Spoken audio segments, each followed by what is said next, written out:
metabolism, inflammation, your sleep, chronic inflammation, those type of things are going to be factors that really do play into effect on as far as weight loss. And it's so much more than just calories in versus calories out. Hey guys, it's Corey from Redefining Strength. Welcome to the Fitness Hacks Podcast. Calories in versus calories out are all that matter for weight loss. Yes, calories do matter, but this oversimplification might be holding you back from seeing the results that you want, especially the lasting results that you want. Now, I never want to overcomplicate something, and the simpler we can keep things, the better off we're going to be. But we also have to recognize that when we're missing out on a lot of key components. That's why I'm excited in this episode of the Fitness Hacks Podcast to really dive into some diet and workout tips to help you see better weight loss results and create the calorie deficit and the nutritional changes that you actually need. Michelle is going to also dive into why all calories are not created equal and why a bite is not just really a bite. So let's dive right into all the tips to help you see the best weight loss results and recognize that it's about so much more than just calories in versus calories out. I want to talk about the allure of the simple. So I truly do understand that we want things to be simple. We want to be told just what to do so we can take action. But simple doesn't mean easy. And so often when we look for a simple fix, we're looking for something that just seems like it's make this change, you'll see this result. It's cutting out specific food groups because that then allows us to create the calorie deficit or the nutritional changes we need.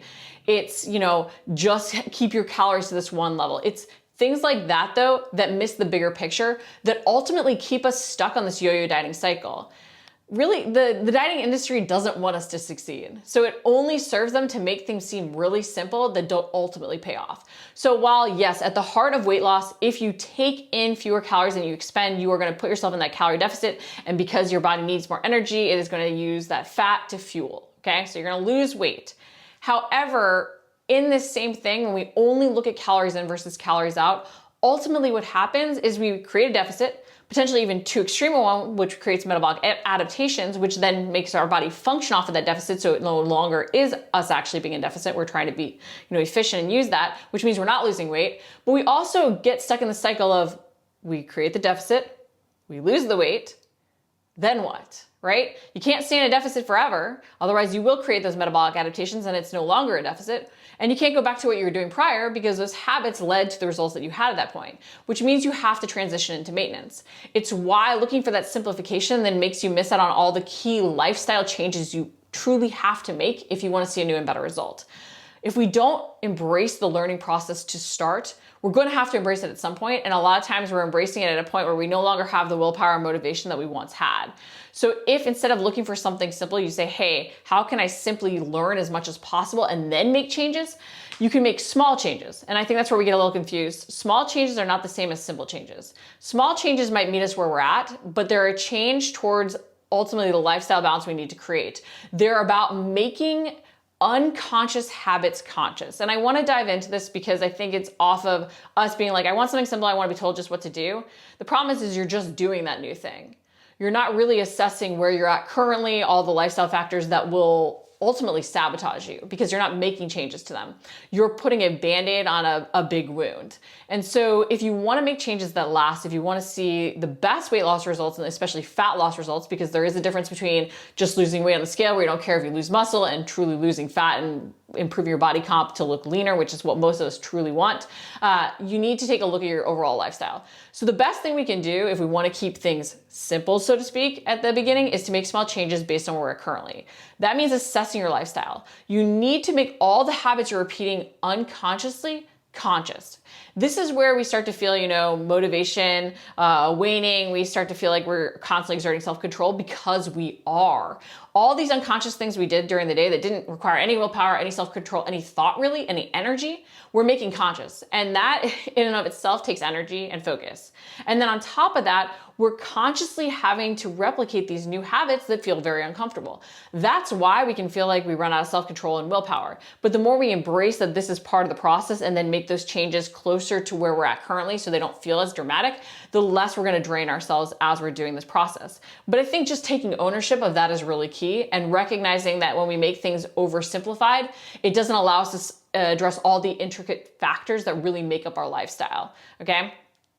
So while you want to make changes as small as possible to meet yourself where you're at, while you want to go back to those basics, you want to stop looking for simple and instead seek to learn. What feels complicated is because it's actually taking into account all the different factors that add up. So while it's very tempting to be like calories in versus calories out for weight loss, there's so much more nuance to it, especially if we want to see success. So start embracing that as you're making these changes, you need to assess your lifestyle, focus on adjustments you can make that will be sustainable, or at least with a purpose based off of the fundamentals, and then focus on those macros. Because when we understand the breakdown of the foods we're eating, we can understand how to better create a deficit that doesn't leave us feeling starved, deprived, and craving a ton of food. We can better create a lifestyle that's sustainable by including foods we love while including the nutrient-dense foods. We also give ourselves the ability to come out of that deficit with making changes to our lifestyle, to learn how to retrain our body to eat more without gaining fat, to even learn how to fuel better for our performance and gain muscle when going into that surplus. Because calories in versus calories out, yes, it does even come down to the thermic effect of food, right? That's still calories being burned. So it does come back to calories. The quality of the calorie really matters for how everything functions, which really impacts how we respond to that calories in versus calories out. Trust me, if you've ever tried to diet down on 1,500 calories of M&Ms, it's very different than 1,500 calories of chicken and broccoli. You feel very different. It's why we can't just oversimplify everything. We need to embrace the process of change and embrace that learning process and realize that small changes are different than simple. And that as complicated as learning process can be, it's super key because we're making those unconscious habits conscious as we're consciously deciding to embark on making the new changes in our lifestyle. And it's hard. Guys, there's no way around it. That is hard, and it takes energy, it takes willpower, it takes focus at the start, which is why it's key we don't just default back into the simple to get stuck on that weight loss yo-yo dieting cycle. I'm thankful for Michelle to dive into what she called the battle of the bites and why it's so key that we focus on more than just simply calories in versus calories out if we not only want to see the best weight loss results, but we want to create something that's truly a lasting lifestyle so we can maintain our results long term. So let's jump right in. All right, I'm super excited to chat with Michelle about calories in versus calories out and that oversimplification, as she called it, the battle of the bites. So Michelle, from a dietitian standpoint, why is, calories in versus calories out, yes, at the heart of it, but why do macros matter so much when it comes to wanting to see better results? So it really comes back to, like you said, kind of this oversimplification that our bodies kind of disregard a lot of these complex natures that we already have and the influence that it has with weight regulation.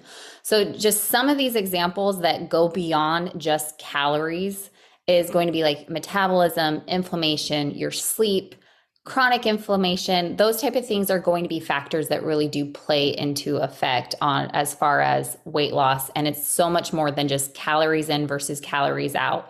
As a society, it's really been just ingrained in our minds that calories in and calories out is the holy grail, but there's a lot more nuance to it.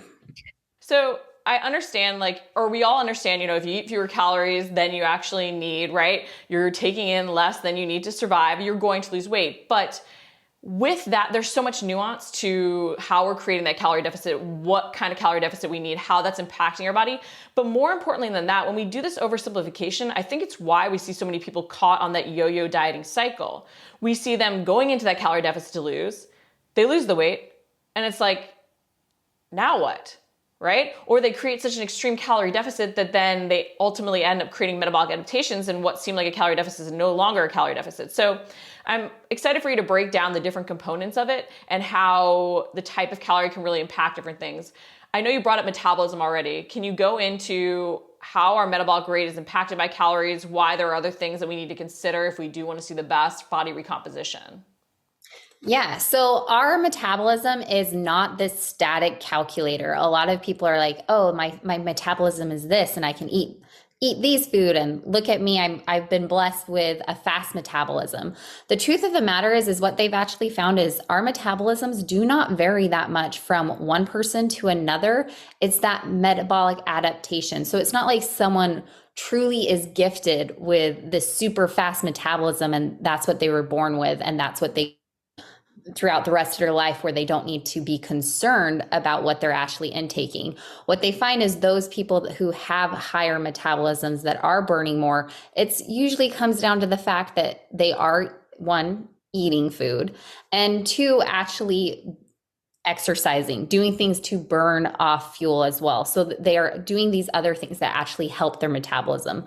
Those that claim to have a slower metabolism, it's actually because they have caused their body to go through these metabolic adaptations where their body starts to actually shut down some of these pathways. I talk about this a lot, but when your body is just trying to run on the fuel that it's being provided, if you're not providing it with enough fuel, it's all of a sudden not going to put such an emphasis on doing things like growing nails, growing hair, muscle protein synthesis. And that is all calorically costly events. So when your body is shutting that down, now all of a sudden your metabolism is slower because it's not functioning optimally.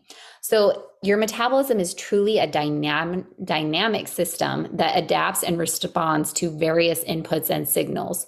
Hormones are going to play a significant role in regulating your metabolism, your hunger, your satiety. And that's really where this metabolic adaptation lies. And I think recognizing that and how efficient our body really likes to be, that it finds ways to regulate and account for the calorie deficit, is so important. And that's why macros really do make that difference, because if we're giving our body the macronutrient breakdown that it needs, we can help see better results without having to cut calories lower. And I know we also go to that oversimplification, and you'll see people dramatically cutting calories, which creates those metabolic adaptations so much faster and creates those hormonal imbalances. And also, because of that, it disrupts so much that it causes more inflammation, which I know you also brought up as something that makes the quality of our calories, makes the type of our calories make such a difference over just calories in versus calories out. Yeah, so inflammation alone can actually cause things like insulin resistance, increased fat storage, leptin resistance, which is that hormone that's produced by fat cells that helps regulate appetite and energy balance. And so when you have that increase of leptin resistance, you're going to have an increased hunger and reduced ability to even feel satisfied when you are consuming calories.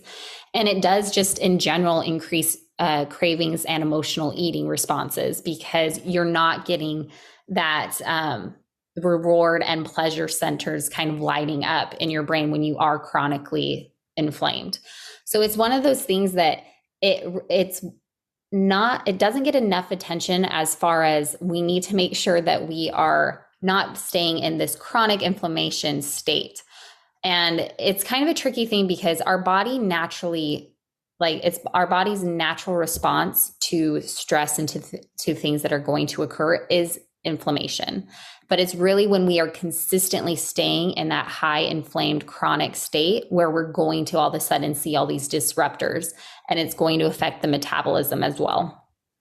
And therefore, we could be creating a calorie deficit to lose and not losing. So when people say like, oh, I'm creating the calorie deficit, I'm not losing, some of these other things might be coming into play. Again, putting the emphasis on macros, and also, as you mentioned, quantity and quality of the different types of food, the different macro breakdowns really does come into play in how it impacts things. And can you touch a little bit more on that as well? Yeah. So one of my favorite kind of discussions I've ever had with a client is I had someone state to me that if all that mattered was a calorie deficit, why would he ever choose eating carrots with dressing over a Snickers bar, when if he just remains in the deficit throughout the day, he should be fine? And while yes, there is the calories, there is something to say with calories, but I do hope most of us realize like carrots are going to have more benefits than the Snicker bar. But part of his logic is really missing that quality of his intake. So it's going to kind of come back to a calorie from a nutrient dense whole food is going to have a very different response and effect on your body than a calorie from a processed or refined foods. So our body's ability to utilize and store those calories vary based on the nutrient composition, but it's also going to have, of course, added fiber, added nutrients. Your body's going to break it down slower and burn more through the thermal effect of food, because it's much harder to break down a carrot than it is to break down a chocolate bar. So I use this example a lot, and it's kind of funny because I know absolutely nothing about cars, but it's like you take this really nice car that needs this high grade fuel, and sure, maybe it can run when you put in low grade fuel to it, but it's not going to run optimally. And so you're not going to see the best benefits. And that's where you might start to see things break down over time, right? So it's remembering that we're giving our body quality fuel to see the best results as fast as possible, because we all want results yesterday, but also lasting results. And even off of that, it's kind of like the chicken or the egg with some of these things, I think, where we'll say we can't get the weight loss results we want because we have inflammation, we, aren't feeling good. We aren't sleeping as well. We don't have, we have gut issues, right? We're blaming all these different things. And then we say it's just calories in versus calories out, but it's like, okay, calories in versus calories out are not all that matter. And I actually got a lot of hate for saying that on a post where they're like, yes, at the heart of it. I'm like, yes, at the very foundation. Hey, if you can make that change by first having a Snickers bar over having 3 Snickers bars, right, to create that calorie deficit, great, and there has to be that balance, but then it's starting to realize how much impact some of these other things have. And I know you even had mentioned the importance of like gut health when we want to see these better results, which is about focusing on some of these other things for weight loss other than just calories in versus calories out. Yeah, and it's like you said, of course, you probably, if you all you did was do a calorie deficit, you probably are going to see that initial drop. But then what you're going to find is you're going to be causing those nutrient deficiencies that all of a sudden are going to start affecting you. So at first, your body's going to do everything it can to kind of cover up those nutritional deficiencies and run as best as it can. And you're going to jump on the scale and be like, oh, look, I'm losing weight. But then eventually things are going to catch back up to you because you're going to cause most likely gut health issues if all of a sudden we're not choosing the best foods and our fiber's going down because we're cutting out calories, but we're cutting out those whole food sources of calories.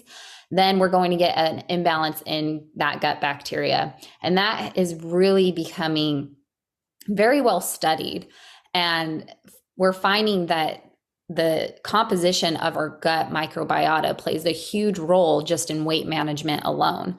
So oftentimes these imbalances where we're kind of, they call it the bad gut bacteria is all of a sudden a lot higher than the good bacteria. It's going to be caused by things like poor diet or, I know we all use them on occasion when we need them, but antibiotic use is going to also affect your gut bacteria. And we know these things can affect your metabolism, your ability to actually absorb nutrients, and even our cravings.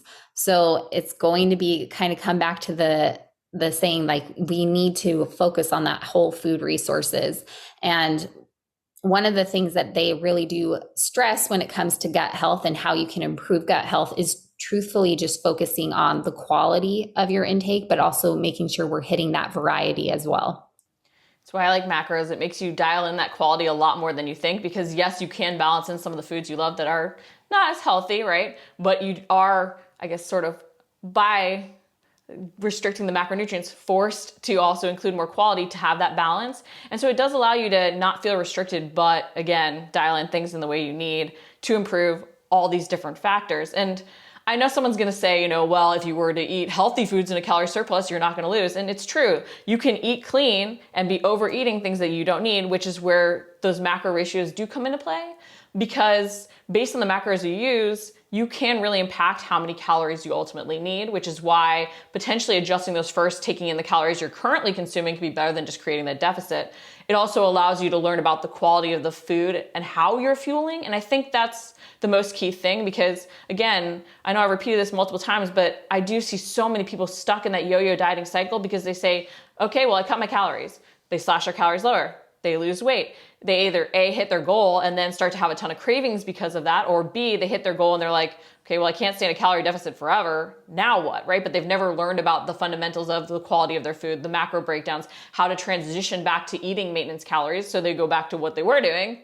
And then they're stuck on that cycle again. So it's why I think this conversation is so important, because we want to get out of that cycle. And then we also want to realize when we're blaming inflammation, when we're blaming our gut health, when we're blaming our genetics, when we're blaming all these different factors, it can ultimately come back to taking this dive into what we're truly consuming. It's one of those things, like, everyone's trying to find the hack when it comes to the diet.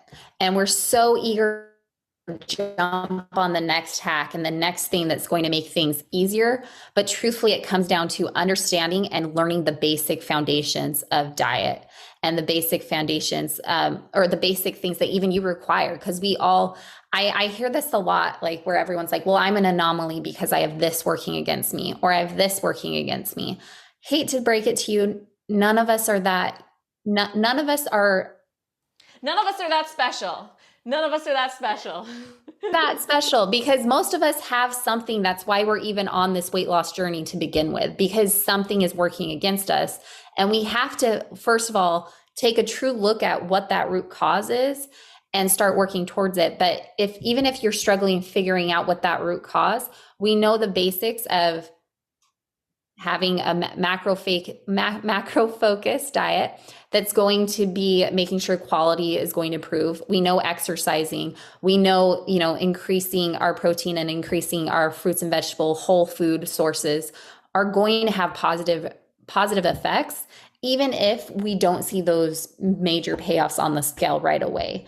It may be something that's kind of that slow burn, that slow effect that we see. But if we address those root causes, we can guarantee that, one, we're going to have a better quality of life down the road. And two, we're going to make it easier to lose weight once those root causes are finally addressed and fixed.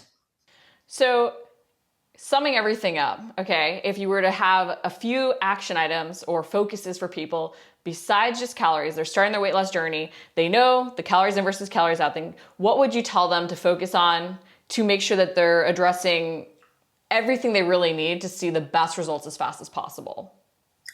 So first and foremost is going to be, let's improve the overall quality. Let's focus on those lean proteins. I don't care where you're at when you're coming in. If we can up your plant points, making sure that you are increasing your fruits and vegetable intake, most likely you're going to see that improvement kind of overspill into all the other areas. And then the next is going to be, we're going to make sure that we are improving our sleep. We are getting quality, not just going to bed sleeping, but that we're truly having good quality sleep, because that's going to affect inflammation. That's going to have a better effect overall, just and making sure that our metabolism is firing and doing things that it needs to be doing. And then we are really going to just be focusing and making sure that we are eating less inflammatory foods. And I put that last because truthfully, if you're focusing on quality, you're focusing on that lean protein, you're focusing on those fruits and vegetables, you most likely are already improving your anti-inflammatory food intake. So yes, fun foods are fun. Most of our fun foods are more processed. And so it's really making sure we're following that 80-20% approach. But also following the 80-20 and not stressing ourselves out in trying to create this diet that hits somebody else's arbitrary standards of clean eating, where then we're obsessing so much about not eating specific foods, which people always blame tracking for being restrictive, but I'm like, cutting out foods is oddly more restrictive. But you're not creating extra stress where you don't need to, and you're outlining these steps to take to really move forward, and remembering that it is so much more than just calories in versus calories out, as much as that's at the heart of it. So we don't want to just only focus on that. Yes, definitely. When we think about creating that calorie deficit, we often, turn to tracking, which I think is a key component of making changes because it allows us to assess what we're currently doing and make the smallest changes possible to meet ourselves where we're at, and then know that we're doing the right habits to see the results snowball and be able to trust in the process, because results are never going to happen as fast as we like, and they're never going to be linear. So the more we can make sure that we're tracking what we're doing to hold ourselves accountable and be able to trust in the process, the better. That being said, I will have clients say to me, tracking isn't working. And there's a lot of nuance to this, and I want to break down why tracking might not be working for you, why you might actually be creating the calorie deficit you think you are, or the calorie intake that you think you are. And along with this, one size doesn't fit all. So simply tracking doesn't mean you're using the right macros, the right calorie intake, that it's matching your needs and goals, that your meal timing is correct, that you have the supplements you need, all the different factors. So tracking is just giving you the data. So tracking isn't really not working or working. That's the data to show you whether or not the other systems are working, just to clarify that as well. But 6 reasons why I think that we can often not see the results we want from tracking, and we can be a little off in what calorie intake we're actually creating. So number one, we're not logging bites, licks, and nibbles. Those things add up. It might seem like only 5 calories and less sauce here or there, but a lot of times we're using a lot more than a serving of that sauce on things. At least I do, but I like sauce and stuff. But we're not accounting for 10, 15, 20 calories that add up over the course of the day and over the course of the weeks and months, especially if we do have a cheat day in there or a day where we don't log necessarily. We can be creating a calorie surplus by those little things really adding up. And it might just be, tasting the soup at every single meal, or again, those sauces that we're putting on. But the more we want to see fast results, the more we really want to create that smaller calorie deficit to make sure we're losing fat and not losing muscle, and we're not feeling some of the negative impacts of going more extreme with the calorie deficit in terms of our performance and energy, the more we have to be conscious of the fact that this small calorie deficit can easily be blown by those bites, licks, and nibbles going unlogged. So to start, make sure you're logging everything. It might make you really conscious too of all the times you're unconsciously snacking or eating out of emotion, or even using things that are more calorically dense than you realize, and then even the impact that those unlogged days then have on that, okay? So make sure that you're logging everything to start to give yourself that accurate picture to make changes, because there's nothing more frustrating than feeling like you're creating this calorie deficit when you're not actually creating it, okay? Number two, not logging the correct ingredients, raw versus cooked, or like misentered numbers. So the annoying part about things like MyFitnessPal is they can have incorrect ingredients, and you can sometimes not even realize. There was one time where I used a very incorrect chicken for a very long time. And so I thankfully knew that if something wasn't working, I needed to tweak it. So I ended up tweaking macro breakdowns to account for the fact that this chicken was logged incorrectly. And eventually I realized it was, which allowed me to go back and fix that and truly understand what macro breakdowns I was using. So you can work around it by adjusting off of that, but we want to log correct ingredients. So make sure that you even put in the USDA after the ingredient you type in. Do a little checking just so that you get the correct ingredients that you use commonly in there. And then make sure if you are weighing your meat raw, that you're entering a raw ingredient. If you're cooking it, make sure you're entering it cooked. But make sure you're entering the correct ingredients, because if something is off there and people have entered garlics that are like 1,000 calories into there, it's not going to allow you to have that data you need to truly adjust and adapt. So make sure that the ingredients you're logging are correct. And off of that, make sure that you're entering not just the recipe, but the ingredients you're consuming. Because I'll see that a lot where people will enter a recipe, like they're making a lasagna at home and they'll just click lasagna from in the tracker and put that in. That lasagna recipe might not be anywhere near what you're truly making. So when you do that, you're not giving yourself accurate data. Yes, if we go out to eat, there might be a chance that if we get sushi, we enter a sushi roll. That's not the exact roll, and we're doing that to give ourselves data. But we're also conscious that we were eating out, and that if we don't see the results we want, that might be the deviations. We might not have that exactly correct. But the less that we're giving ourselves that very precise measurement, the less we can tell what our calorie intake actually is, or our macros. So the more you can, the more you want to log every ingredient in something, even if you then save that recipe to enter multiple times. So sometimes even if you're going out to the same place, if you can, find a recipe that's more similar, then you can enter that to adjust a little bit as needed. But people who say, oh, it's harder to log because I'm logging from scratch. Yes, there's more things to enter, but you can save the recipes, you can save the meals to make it faster, but you're truly giving yourself more accurate data to be able to make better changes more efficiently and see faster results. Number 4, but not actually weighing the ingredients. So I'll have people eyeball things, and I can tell you after a decade of doing this, we are bad at eyeballing things. Not that going out to eat or at points where we don't use those visual portions to maintain our results, but we can be very bad at eyeballing something, especially when we want more of it, especially when, if we're putting peanut butter on a rice cake, you want to cover that whole rice cake, especially when you just want it, you're hungry, you're stressed, whatever else. Portions get distorted. So when you're giving yourself that data to make sure that you're in that calorie deficit, especially when you're making that smaller calorie deficit to start, weigh every ingredient. If you use, measuring cups, that's fine too, teaspoons, tablespoons, that type of stuff. But make sure that your measurements are correct and then match up to what's in the food log. But weigh and measure everything to give yourself that precision. I know people can say that's obsessive, but A, sometimes we need to be a little obsessed to get great results as fast as possible. And B, we can always go back to doing more visual portions, especially after weighing and measuring, to truly see what those things look like. I can tell you after I've been weighing and measuring for a period, I am very much more precise in my eyeballing of things than when I get more into eyeballing, and then my portions slowly get bigger off of that.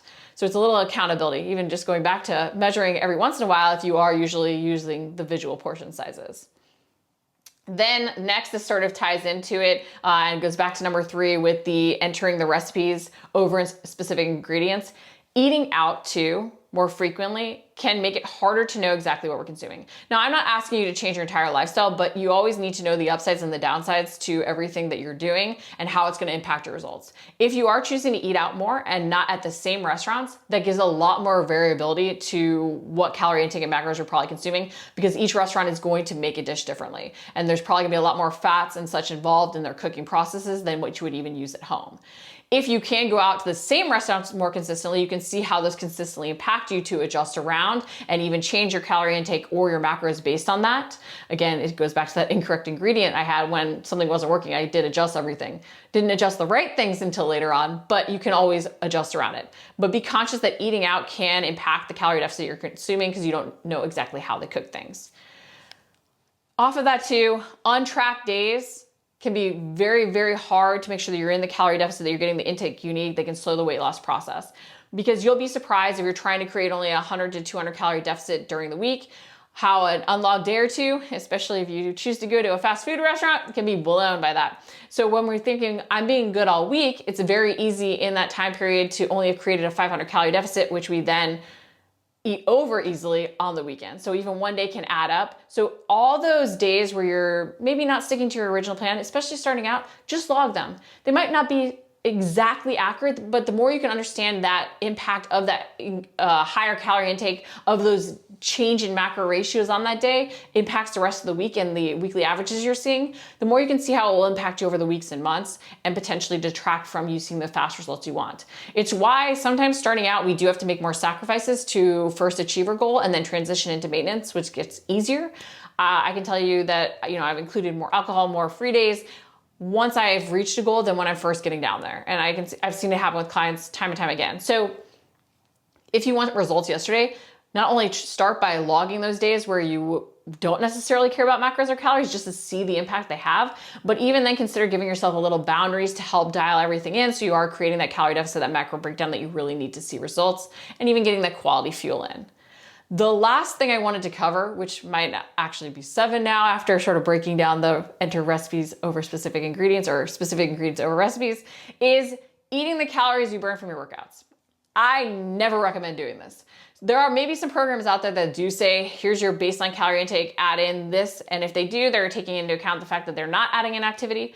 But generally, the more variables we add in, the harder it is to know what is and isn't working. So you want to set your calorie intake and then see how that is impacting everything. And if you're finding that you're really hungry, you're not fueled, you can always adjust your calorie intake and levels based on that. But if you're adding back in calories from your training, you're potentially not creating that calorie deficit because those things are wildly inaccurate. Not to mention, there's a lot of times where we'll train really hard on a day and we'll be hungry the day after because we're repairing and rebuilding. And we can't necessarily then eat extra because we've eaten extra the day before when we really didn't need it. So you want to set a calorie intake and try and stick with that within 100 calories plus or minus to give yourself the best and most accurate data to adjust off of. And then if you are feeling really hungry, you're not feeling fueled, you can always increase or you can always decrease. And you can always then eventually say, hey, I know I am, burning a certain amount where I do need more on these days after. So I'm going to intentionally bump 200 calories. But the more we just eat because we earned the calories from our workouts, which we didn't earn the calories, the more we're going to probably more often than not sabotage ourselves and not create the calorie deficit and the macro breakdowns that we truly need. We're going to be creating so many more variables that we can't track. And all of this goes back to giving ourselves the data we need to meet ourselves where we're at to make the changes we need to see lasting results. So if you've thought, hey, tracking isn't working, it's probably that you're making one of these, mistakes, and they're not intentional. We all even have the deviations despite our best of intentions, but it's some system that you might be able to reveal if you take a really close look at your tracking, and not only day to day, but take a look at those weekly averages, the monthly averages, and how they're truly adding up. But use that data to your advantage and give yourself the best possible data to work off of. Those HIIT workouts you love might be working against you.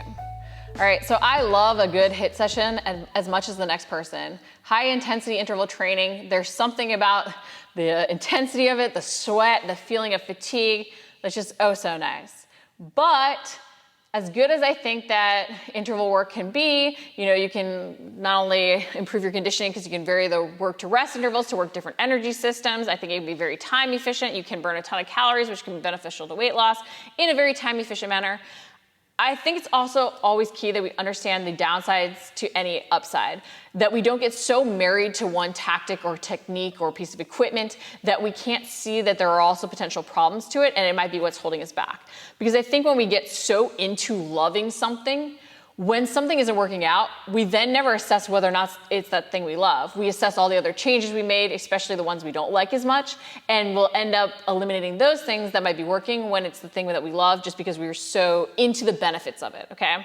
So as much as I personally was even really stuck on only using HIIT training, all those interval work, feeling really worked for my workouts, I realized that ultimately was holding me back. And only once I assessed the negatives to it could I see how potentially it might be detrimental to somebody in their weight loss journey. So yes, it can be good in that you are improving the conditioning, you're working a variety of energy systems, it's very time efficient. It can be a great way to burn more calories, which we are trying to create the calorie deficit. Although all of you have probably heard me rant against how much we see training as just a chance to burn more calories, and we really need to see it as a way to build functional strength muscle to help improve our longevity, our quality of life, our overall weight maintenance. But that's another subject. But falling in love with it and only seeing those benefits, we then don't see the negatives that can arise. And I do want to highlight those because it might be why your calorie deficit or your dietary changes aren't really working, okay?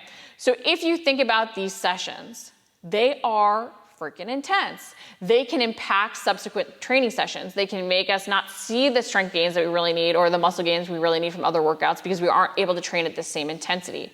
If we aren't giving ourselves enough rest and the intervals of work keep getting longer, we're turning it almost even into steady state cardio. We might not be realizing it. We think, oh, well, I'm working longer and resting less, therefore it's harder, I feel more worked, I'm getting better results. But that's not always the case. We're turning it potentially into more of a catabolic activity, which might even be fighting against the muscle gains we're trying to achieve with our strength training workouts.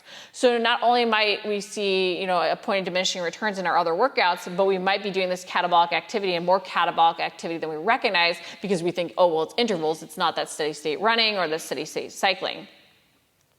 Not to mention, because these training sessions are intense, they deplete us even more. And if you're in a calorie deficit already and you're even going low carb, you're gonna find that you've really depleted your glycogen stores, you really depleted your energy, which again, not only negatively impacts other training sessions, but that might be why you're starting to see cravings add up.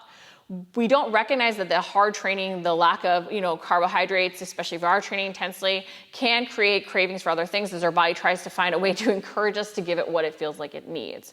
And that can make it harder and harder to stick in the calorie deficit you've created, not to mention make your calorie deficit larger than you even thought it was, but it can make you start craving foods that aren't as healthy and ultimately sabotage your long-term success. Because a lot does come back to our mindset. And if we don't recognize that this could be causing the cravings, we start to, not be able to just sort of out willpower the fact that we're having these things, but we can't even adjust our nutrition, right? If you do assess, hey, this is intense, I know I might need more carbs for these sessions, you can always work around any downside to something, but you have to recognize the impact that it's actually having. If you don't assess that HIIT sessions might have this negative impact, you could love them and then feel like you just can't stick with any of your dietary changes, when really it's that your dietary changes aren't matched to your workouts. Or if you want to make those dietary changes, maybe you need to address changes to your workouts, right? So it's assessing how all the systems are really working together. Because if those workouts are depleting your glycogen stores, creating more of an extreme deficit than you really intended, that can lead to us getting hunger, having those cravings increase, and that can lead to us overeating or falling off our plan, okay? Also, we have to assess the impact they are having on those other sessions. I can't stress enough the importance of building lean muscle if you want to see the best fat loss results and the best lasting fat loss results. So when I first started working to achieve a leaner physique, I turned to way more metabolic workouts, way more cardio workouts. And I got thinner, but I didn't see my body recomp happen as efficiently or as well. Like I saw myself lose weight on the scale, but I didn't look as lean as I'd like. until I actually added in more strength workout and slower strength workouts. Because when you are in that calorie deficit to push the weight loss and fat loss, you want to do everything you can to retain that lean muscle. If you're in that maintenance mode, if you're in that surplus, you might find it a lot easier to add in those cardio workouts because you have that readily available fuel. So it's not that you don't want to balance these different things or you can't include different forms of training over the course of your lifespan, but it's also important that we understand the, again, cost and reward of any types of things we include in the systems to work together to see the best results as fast as possible. So if you're driving hard towards fat loss and you are including a calorie deficit to have your macros dialed in, doing what you can from a workout standpoint, which might mean eliminating some of the cardio that you often include, could be really key in favor of more of that strength work to build that lean muscle, make sure you're retaining it so you don't see those metabolic adaptations as you come out of that deficit and move into maintenance. And then maybe even add back in some of the HIIT that you really enjoy. If you do say, hey, I really like these HIIT sessions, again, just plan for it with your nutrition and then even plan for it with your workouts, where you might do more metabolic type strength workouts, generally more circuit training, things with less rest, things that get your blood pumping a little bit, because again, it's not really cardio or strength, there's a continuum. While you might usually include more metabolic type strength workouts, maybe during the fat loss phase to have some HIIT, you include HIIT, but then you also have slower lifting sessions. The key is recognizing how all systems work together and not becoming so married to one technique or one tool that we can't see the downsides to be able to really address it and how we program everything to work together. While it is so tempting to simplify things and say it's just about calories in versus calories out, create that calorie deficit for weight loss, there's so much more nuance to it. And while we want to make small changes, we want to make getting started as easy as possible for ourselves, we don't want to miss out on all the opportunities to see the best results as fast as possible and truly make the lifestyle changes we need to get lasting results. So remember, there's so much more to it, and the more we can embrace the learning process, the better our results are going to be.